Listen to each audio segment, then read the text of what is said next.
waa Kër Mbuus. présent. dox jàmm.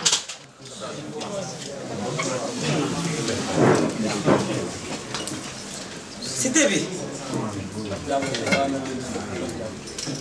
Perron.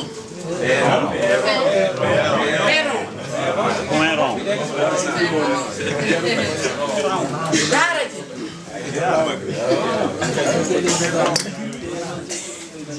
Alliance FC. FC Gëm Zëm. kade yi ah kade yi. ñu ngi fi. waaye dinañ jotali foofu kade yi. kade yi. kade yi aussi fort. sarax yi.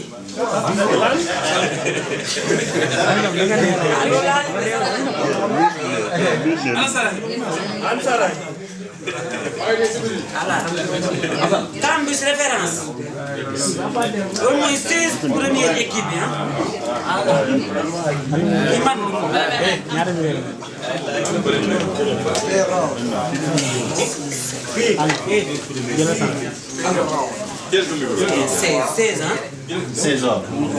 Sélection travaux.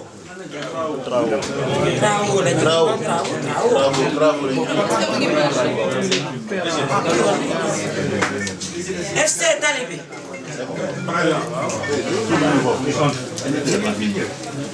Gaay déglu gaay. néeg bi Apexi. Fam néeg bi nañ bi Apexi la. Gang Fu.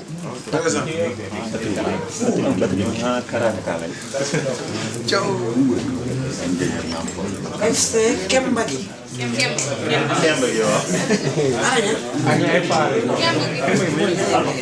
Sika Benno. ñu ngi fi ah. FC Mahet.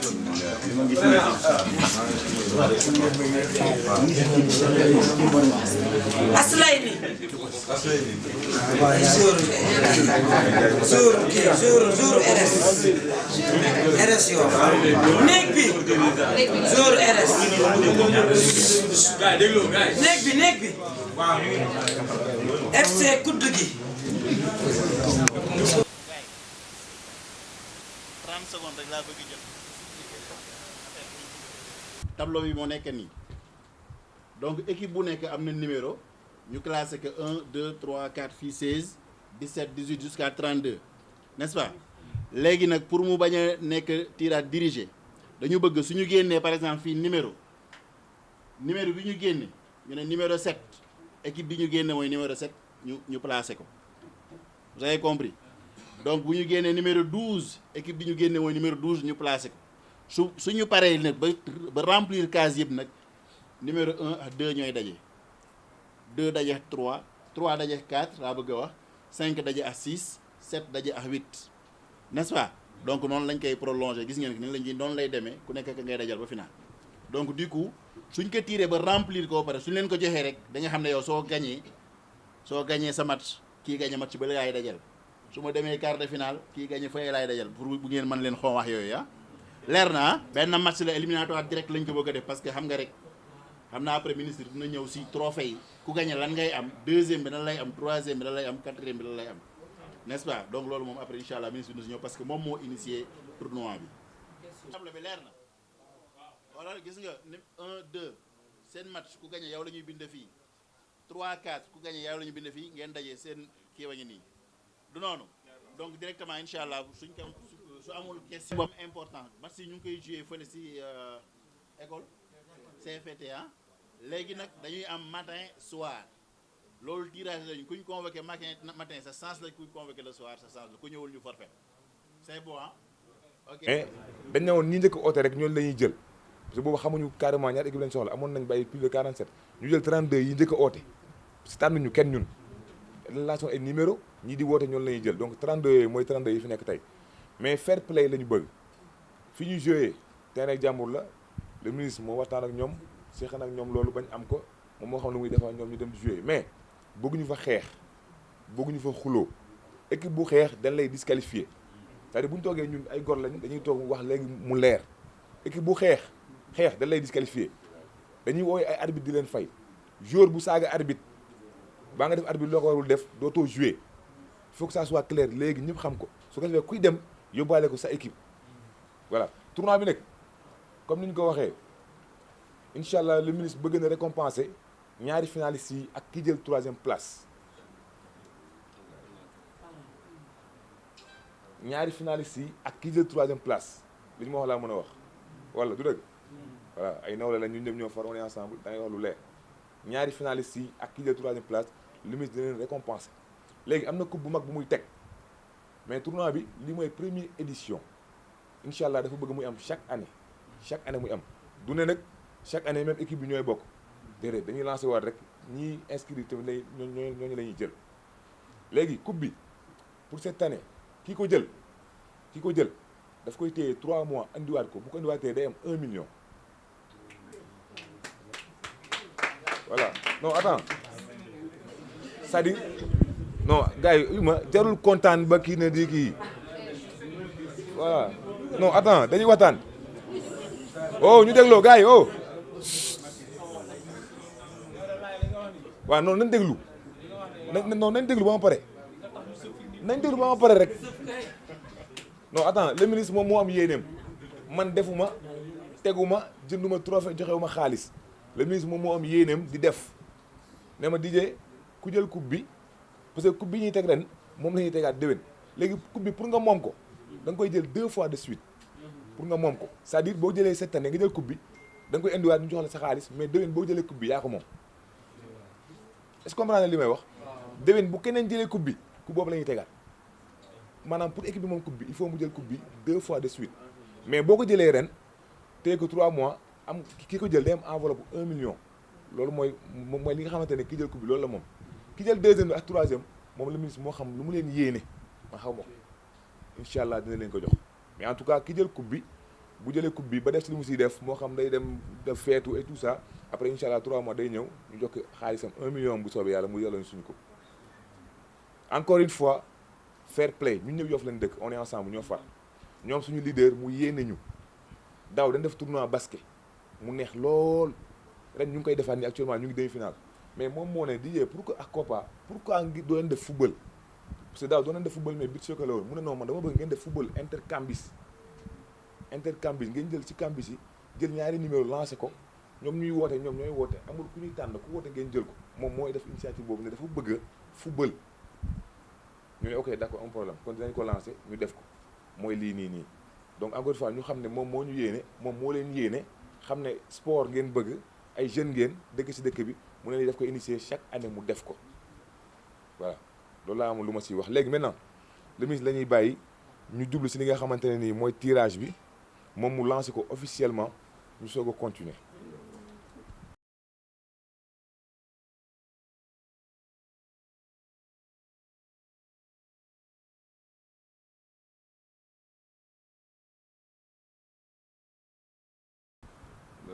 numéro 20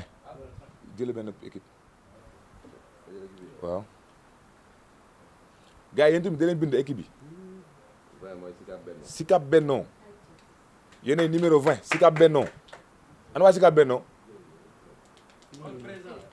Sicap Benno waaw yéenay numéro 20 voilà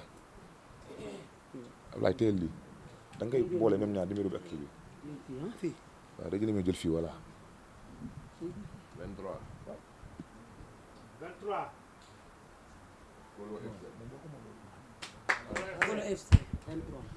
23 Kolo FC pour rencontrer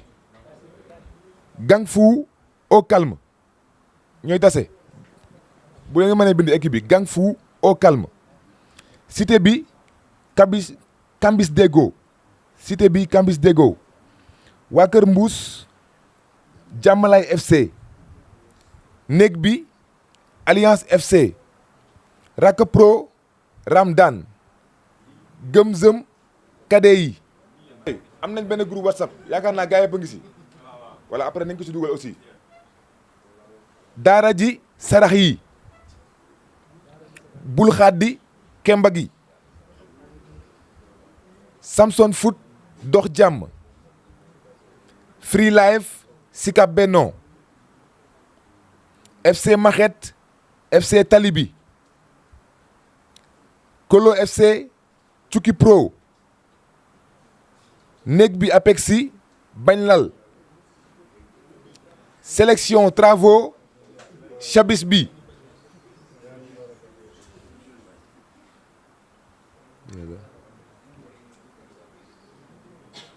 Cambis référence Perron Asleyni Kuddugi voilà loolu mooy rencontre ya léegi incha allah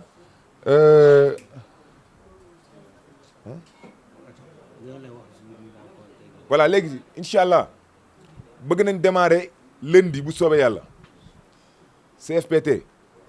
léegi tey si guddi gi incha allah ñi war a jouer ñëpp dinañ leen jox seen convocation tey si guddi bu soobee yàlla incha allah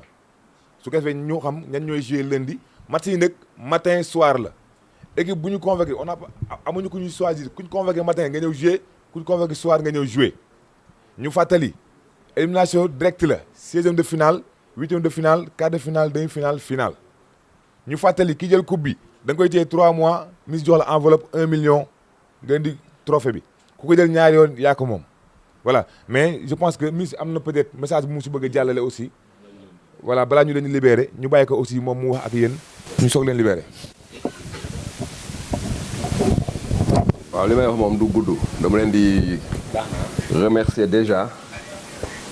si li ngeen ñëw wuyu pour participer à la première édition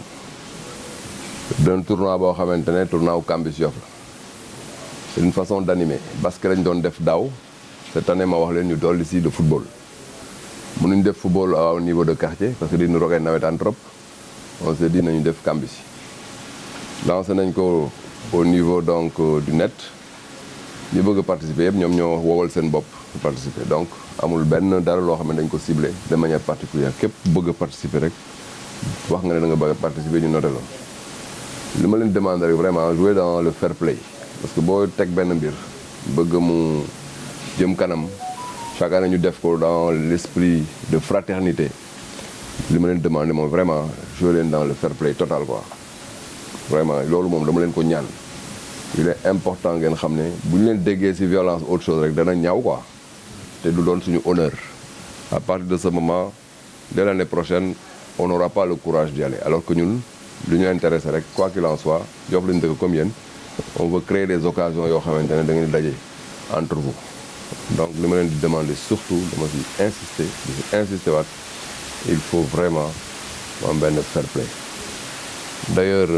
Didier Laye peut-être ne l'a pas dit il va falloir que ñu primer l'équipe la plus fair play parce que dafa am solo parce que quand même ay jeunes bu ñu dajee dafa laaj quand même ñu xam ne fa ñu dajee dañ faut ñu am lu ñu fa jànge en plus du sport am na enseignement boo xamante ne war ngeen ko fa jëlee parce que ku nekk si yéen mën na jàng sa morom donc vraiment ma leen di demander loolu beneen bi mooy il faut effectivement que mu nekk donc benn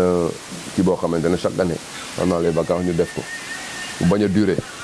moo tax quand même ñu def 16e de finale 8e de finale quart de finale demi-finale finale très rapidement on va primer ki jël coupe bi naturellement il aura son trophée une enveloppe d'1 million mais il faut lui donner l'enveloppe de 2 millions dès qu'il gagne après maintenant de toute façon coupe bi du ko yóbbu on lui donnera rek simplement 3 mois après dellu ñu suivre ah donc le jour de la finale on donnera aux finalistes 1 million plus la coupe mais coupe bi pour mu moom ko il faut mu gagné ko ñaari yoon pas sax mu gagné ko ñaari yoon de suite il faut mu gagné ko ñaari yoon rek mën na ko gagné cette année l'année prochaine mais l'essentiel mooy mu gagné ko 2 fois en ce moment là loolu day wane ne on veut que chaque année ñu def ko loolu mooy philosophie bi derrière chaque année ñu def donc le second on lui donnera une enveloppe de 500 000 du top et troisième place on lui donnera une enveloppe de 250 000 maintenant quatrième bi nañ ko jox lu mu jënd attaaya rek 100 000 xam nga voilà donc c'est un peu créer benn cadre boo xamante ne la jeunesse de la commune de manière globale danañu xamante entre ñoom parce que loolu moo si ëpp solo cette philosophie là faire en sorte que des jeunes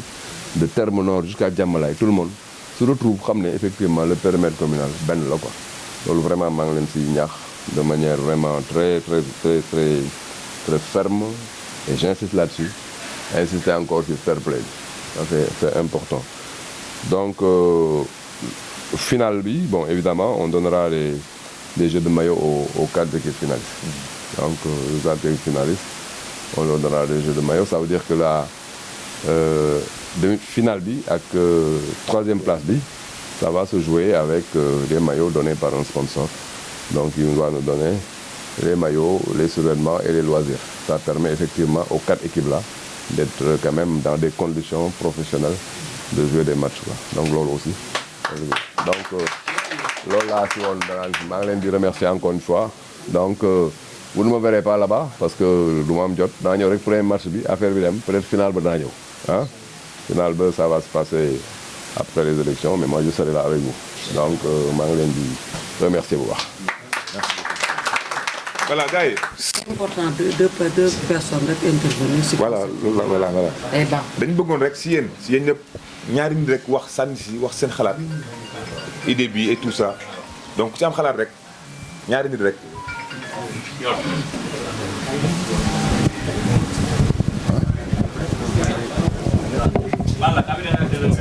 Balla kay balaa ñuy kii balaa ngay ñëw dañuy fàttali équipe yi pour ñu bañ a am jafe-jafe si biir tournoi bi jour bu ne am na foo bokk léegi dinañ leen envoyé dès demain incha allah benn feuille ngeen remplir 25 jours 23 jours équipe bu nekk remplir 23 jours yoo xam ne wóor na ne tournoi bi moom ngay utiliser comme ça saa waay du mën a jouer fii ñu toog mu ne xaaral ma dem footballaat fële n'est-ce pas loolu c'est important donc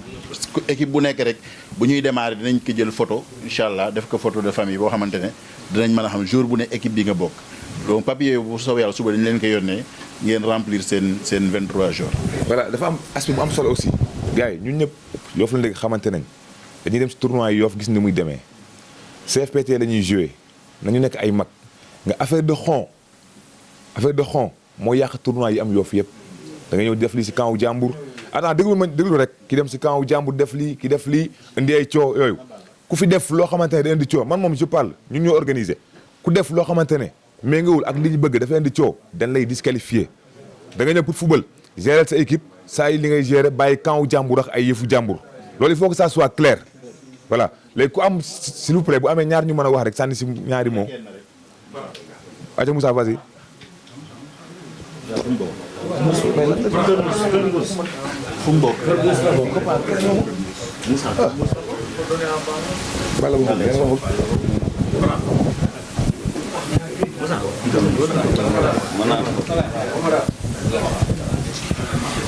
di jël nuyoo bi di ko dara jaale ki nga xamante ne nii moo sabab lii daal amaana ñun ñëpp xamante nañ fii ñun ñëpp ñoo bokk dëkk Yoff mais lii dafa doon geste boo xamante ne wax dëgg fa yàlla képp koo xamante ne nii da nga ne jeune nga dëkk Yoff rek war nga ci mën a am jàngat nit nag bu dul gërëm doomu aadama du gërëm yàlla suñu borom amaana lii mu ngi doon première édition mu ngi door a am ñun ñu bokk ci waa kër Mbuus Baye Mbuus yàlla nañu yàlla may sax ñu jël ndam li ñun jël coupe bi mais damay am benn message boo xamante ne dama koy jàllale sama moroom yi fi nekk mooy wax dëgg fa yàlla ki nga xamante ne nii mooy monsieur le maire monsieur le ministre Abdoulaye Diouf Sarr man loolu laa koy tuddee parce que souvent man bu ñu xool ne Moussa mooy wax mais nañ xool Moussa li mooy wax kii yàlla dafa dogal lépp loo xamante ne nii jeunes yi ñu ngi ci dugg guddi ak bëccëg moom daf koy def yëfam kon ngalawaay li mu ñu defal nii nañ ko téye sàmm ko ñu bañ a xool ne maanaam trophée bi moo ci am solo wala liñ ciy gagné moo ci am solo maanaam ñu jàng ci lu bari mooy instant bi Yoff ñun ñii ñoo war a doon relève bi ñoo ko war a mën a téye te lii nag maanaam junju la daal te lii man bu fekkee dañu wax nii te amul luñ ci dugal rek tuuti ci côté politique maa ngi jégalu mais ku nekk xam nga ne am na ay élection yoo xamante ne mu ngi ñëw ci ñu kanam nit nag bu la defalee lu baax lenn rek nga ko mën a fayee tey tournoi bii li mu def fii ci tournoi bi amul sax ci nawetaan ñun nawetaan nañ presque 20 ans def nañ ko ci kër nawetaan mais li mu def nii si tournoi bi mënoon nañoo laaj ay engagement wala dara mais daf ko def ngir ne ñun ay rakam lañ ay doomam lañ kon am na loo xamante ne mu ngi si yoon wi ñëw gars yi ku si wéet nga xam ne kii defal na ma teraanga naa ko delloo teraanga googu xam nga parce que man kaana lillahi kaana lahu la yàlla wax ku ko nekkal rek mu nekkal la rawatina nag doomu aadama ñun monsieur le ministre ñu ngi lay gërëm bu baax parce que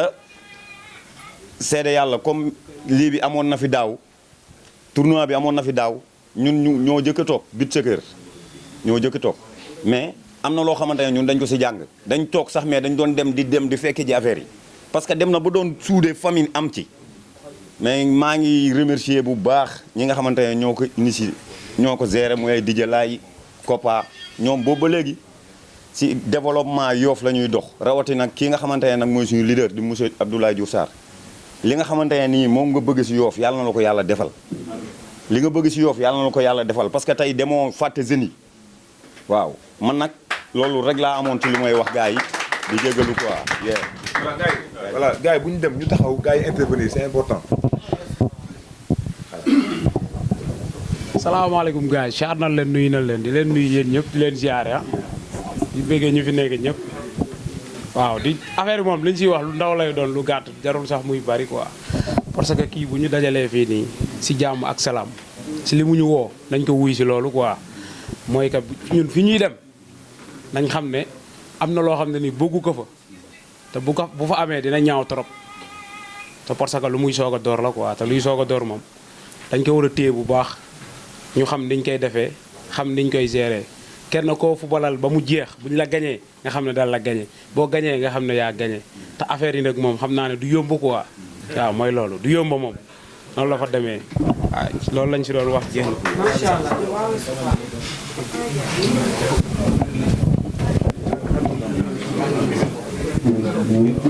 asalaamaaleykum sama gars yi waaw man maa ngi tudd Ibrahima Fall dëkk Ouest Foire di féliciter di nuyu ñëpp di féliciter monsieur le ministre Abdoulaye Diouf Sarr waa di wax ni jijee équipe bu nekk ñaata joueur 23 non équipe bu nekk ñaata liste ci kii bi ñaata la waaw ñaata joueur 11 non liste générale 23 voilà parce que loolu amul woon ah waaw di féliciter ñëpp sama gars yi bëggee naa leen ñëpp nan gisa di wax nii xoolal gisa tournoi bañu laal moo jël coupe bi nan bañu laal moo jël coupe bi rek Ouest Foire loolu mooy am waaw man maa leen waaw sama gars yi bu leen daw waay bañ laal moo jël coupe bi incha allah mais di wax ni ci affaire yi macha allah maanaam nice na bëggee nañ yëpp kontaan nañ comprends nga yàlla borom bi ministre ñu lay féliciter yàlla suñu borom mu may la ndam lii nga bëgg ci àdduna yàlla borom bi defal la ko parce que lii musul am commune Yoff mais li ngay organiser ni ñu fexee ni incha allah yàlla may la ndam ak li nga bëgg sama gars yi bu leen fàtte naan sa waay dafa am fu ñu toll si élection man si moom ndawam la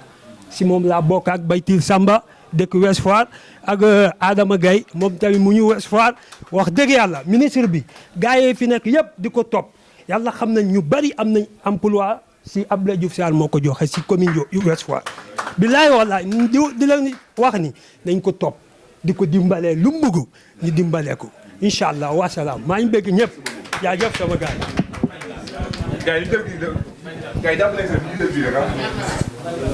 waaw salaamaaleykum ñoo ngi ziar ñëpp di nuyu suñu monsieur le ministre Abdoulaye Diouf Sarr ak ñi mu àndal ñëpp di leen nuyu di leen ziar ak sama grand copain ñu lay ziar bu baax di wax ne lii moom mbégte la kontaante la quoi parce que boo gisee ñu dajale ay jeunes xam nga te ku ci nekk xam nga ne football dafa neex lool. te 2 ans yi ñu génn ak affaire de Covid bi taxoon na yu bëri ñu manqué ko quoi lu mel ni nawetaan affaire yooyu manqué woon kon tournoi bi bu amee ça veut dire que kon dina dajale waat jeunes yi ci benn kii boo xam ne dañ koy rafetlu lool lu neex lay doon daal. di ñaanal ñëpp nag comme li mu wax rek violence surtout violence parce que gis nañ ne léegi lu ci bëri violence moo ko yàq parce que dañ naan làmb na violence na football na violence kon bii nañ ko jiima kii rek te xam ne ay goro ko séq xam nga ñu def fair play parce que football moom fair play la quoi. comme sànq am na ku fi wax ne buñ la gagné nga dem xam nga félicité ki la gagné yow mi ñu gagné bu la neexee nga toog sax boo toogee benn match nga dem seetaani ko ndax loolu lépp football la quoi. di wax ne li mu def daal rafet na trop te ñu ngi la siy ñaanal tamit nga am ci ndam ay ndam ci kanam incha allah waaw di nuyu ñëpp daal vraiment kontaan nañu jaajëf. salaamaaleykum gars yi maa ngi nuyu ñëpp di nuyu monsieur le ministre di ko féliciter si initiative bi gars yi man message bi may lancé si yéen laa koy lancé ngeen am benn seetlu ngeen am si tournoi bi mooy seetloo kambis yi nekk fi yëpp ku si nekk am na quartier yëpp maanaam ñun ñoo dëkk si quartier yëpp maanaam tey ambassadeur la ñu war a doon man bu mu jàngatee tournoi kambis masul am mais kambis boo jël du waa Ouest Foire ñooy fréquenté bañ lal da ngay gis ñu dëkk si biir dëkk bi tamit mooy Yoff village di fréquenté bañ lal am na wala amul donc damay wane ne ko ministre li mu jël importance bi moo impact social bi mu am si ñun ndaw ñi ndax ñun buñ booloo rek mën nañ defar Yoff ndax tey ñii nekk rakka ji ñii nekk cité bi booy xool quartier yëpp am na représentant parce que am na koo xam ne Layeen la dëkk am na koo xam ne Ngaparou la dëkk cité bi lay fréquenté donc tey monsieur le ministre bu amee initiative boobu jàngat bi ma si mën a jàngat mooy ñun dañuy sas ne ñun ndaw ñi ñooy ambassadeurs yi ambassadeur si jàmm mais ambassadeur si booloo parce que tey mën nañ utiliser tournoi yi créer yeneen initiative d'environnement day ñu xëy ñu ne voilà ñun ñi bokkoon si tournoi bi yëpp nañ dajee plage nettoyer suñu plage tey maanaam yeneen projet mën na si juddu loolu laa si bëggoon lancer ñu xam ne tey dañuy junj ne boo leen booloo ba réussir lii am na yeneen loo leen mën a jariñ Yoff si wàll yu ne te ñun ñëpp amuñu ñu dul Yoff suma juumul yàlla buñ dogalee nag bu ñu amee kilifa boo xam ne dafa bëgg a Yoff di taxaw Yoff man li may ñaan ndaw ñi yéen ñëpp man defe naa kambis yu bari ba dafa fay toog xaw ma sax fa laay football problème boobu laa am waaw kon man après ku ma recruter rek monsieur le ministre yaay suma agent ma dem football si kambis boobu noonu li may laaj bariwul dëkk 1 million la ku ma jox 100 000 ma football foofu wasalaamaaleykum.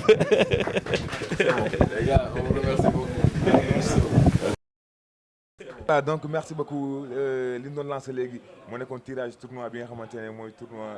ADS Kambis bi Abdoulaye Diouf Sarr lancé initié ko may ko Kambis yu Yoff su ko defee xale yi mën di daje maanaam épanouissement ñu war ko jouer fi nga xamante ne mooy CFPT incha allah bëgg nañu ko commencé bu soobee yàlla lundi tey on est samedi 23 lundi 25 incha allah bëgg nañu ko démarrer maa ngi taxawaay ñi nga xamante ne ñoo yor tournoi bi yor organisation bi ñoom ñëpp muy Kopa Sitafa Ablaye ma laaj leen rek ñoom tey nu ñuy préparé woo ci tournoi bi nga xamante ne moom la Diouf Sarr may Kopa nu ngeen waajee tournoi bi DJ maa ngi ziar ñëpp di nuyu waa Yoff ñuy seetaan bon tournoi bi waajal nañ ko si lu taay bu nuroo turu ki initié tournoi bi mooy monsieur le ministre Abdoulaye Diouf Sarr je pense que ne dañu naan bés du tuuti borom lay tollal te yaakaar naa ne première édition la ñu dajale ay kambis yi nga xam ne ñoom ñoo ooteel ñoom seen bopp intéressé wu pour dugg si biir tournoi bi nga xam ne moom la ADS organisé trophée ADS kon ni ma ko tijjee rek mooy dafa war a méngoo ak jëmmi ki nga xamante ne moom moo initié mbir mi waajal nañ ko si anam bu mucc ayib voilà macha allah préparé nañ sur tous les plans maanaam fañ ko war a defee ñi ci war a jouer yëpp étape bi yëpp ak ku ne xam nga kan nga war a dajal je pense que ne loolu mooy l'essentiel déjà numéro 1 ñooñu pare nañ ci côté boobu. kon daal ñëw rek jouer moo si des. ñëw rek jouer moo des on peut incha allah à partir de lundi lañ bëgg a tàmbali bu neexee yàlla quoi. merci beaucoup Ablaye nga sànni si. waaw di remercier monsieur le ministre rek si initiative bi mu def parce que lii moom je pense que ne ñi nekk si football yëpp c'est la première fois moom histoire Yoff histoire Dakar mosuma dégg tournoi intercambis ba pare mu def trophée boo xamante ne 1 million la même nawetaan sax boo ko jëlee doo am 1 million kon cela veut dire que lii lu ñu war a magnifier la ngala yàlla ñi koy joué dañ xam ne fair play moo ñu tax a jóg terrain bi ñu dem terrain synthétique la du terrain suuf du terrain vague terrain synthétique la kon nag fair play lañ si soxla ñu joué ko dans le fair play que le meilleur gagne mu doon première édition boo xamante ne day law di daw ba faw incha allah. voilà kii nag mooy Sitafa kii moom voilà mooy suñu organisation et tout sonn amuñu fayam. waaw sant yàlla rek bu baax a baax sant yàlla ba yàlla mayaat ñu kàttan ñu toogaat fii di organiser tournoi Kambis day mel ni ñaari tournoi la buñ fàtte ñu ngi ci basket bi ginnaaw lundi ñu war a fubalaat beneen demi-finale bi mercredi di finale bi kon day wane ni dañoo boole ñaar yëpp dañoo boole basket boole fubal en même temps léegi di ñaan rek yal na ci yàlla may ndam parce que ñii ñu ko àndal ñun ñëpp ñoo ko bokk